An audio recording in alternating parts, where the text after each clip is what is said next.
달라스 윌라드는 잊혀진 제자도에서 이렇게 말했습니다.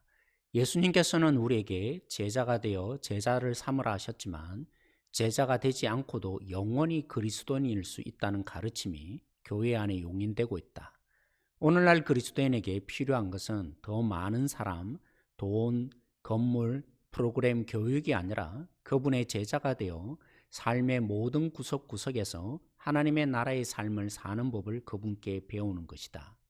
초대교회의 가장 성행한 이단이 영지주의였습니다. 영지주의자들은 영과 육을 분리해서 육은 악하고 영만이 거룩하다고 주장했습니다. 그래서 예수님의 성육신마저도 부인했습니다. 오직 구원에 이르는 길은 자신들만이 소유하고 있는 특별한 지식을 얻는 것이라고 했습니다. 그래서 사도 요한은 요한 서신을 통해 예수님의 성육신의 의미가 무엇인지 설명할 수밖에 없었습니다. 지식이 아니라 진리를 통해, 복음을 통해 예수님을 만나면 삶의 진리대로 사는 일, 사랑이 실천된다는 것을 강조하게 된 것입니다.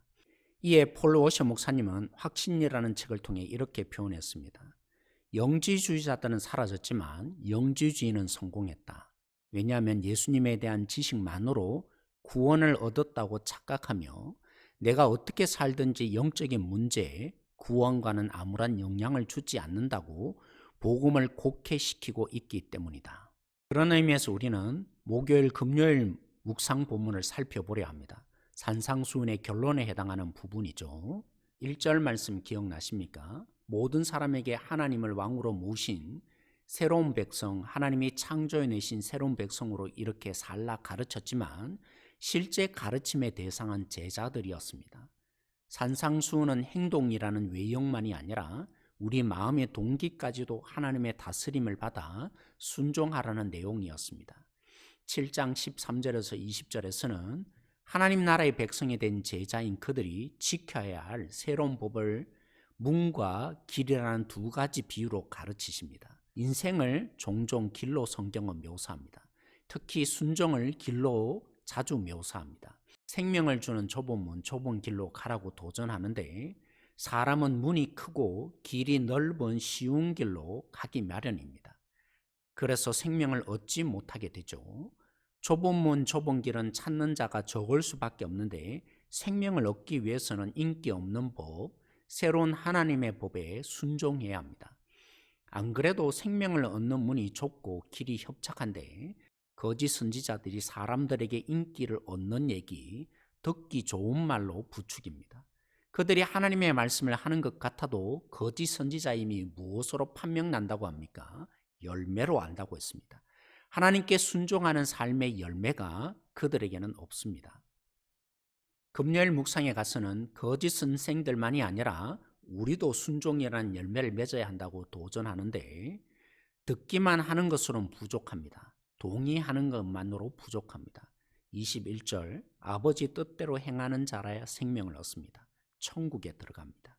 말씀을 듣고 동의하는 수준이 아니라 하나님의 다스림에 순종해야 합니다. 22절 얼마나 말씀을 많이 알고 있느냐, 그것을 전하느냐, 심지어 하나님의 능력으로 귀신을 쫓아내고 병자를 고치느냐로 그가 하나님의 자녀 될 수 없다고 하십니다.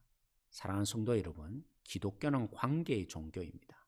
하나님과 관계하는데 하나님의 무한한 사랑을 받는데 하나님만 일방적으로 사랑하는 것으로 끝나겠습니까? 하나님의 사랑을 받은 우리도 하나님을 사랑하게 됩니다. 그래서 예수님이 사랑하면 하나님의 계명을 지킨다고 한 것입니다. 24절 이하에 어느 곳에 집을 짓느냐에 대한 비유를 드신 것으로 예수님은 산상수훈을 마무리하십니다. 성지순례 갔을 때 찍은 영상 한번 보실까요?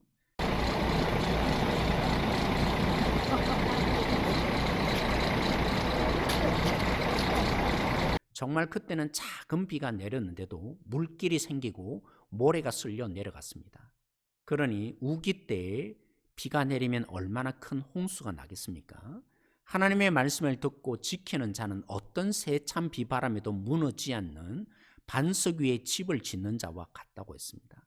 예수님에 대한 진리는, 복음은 우리로 하나님과 관계 맺게 하고 하나님과 교제하여 우리가 하나님의 다스림 속에 살게 합니다. 말씀대로 다 순종하고 살아야 한다는 말이 결코 아닙니다. 하지만 적어도 주님과 관계가 시작된 자는, 하나님의 생명으로 거듭난 자는 하나님을 사랑하여 순종하는 생명이 부어진 자입니다. 주님의 관계가 더욱 깊어지시고 주님의 참된 제자로 살아가서 세상에 하나님 나라의 생명의 맛을 누리게 하는 행복한 성도들이 되십시다. 평안하세요.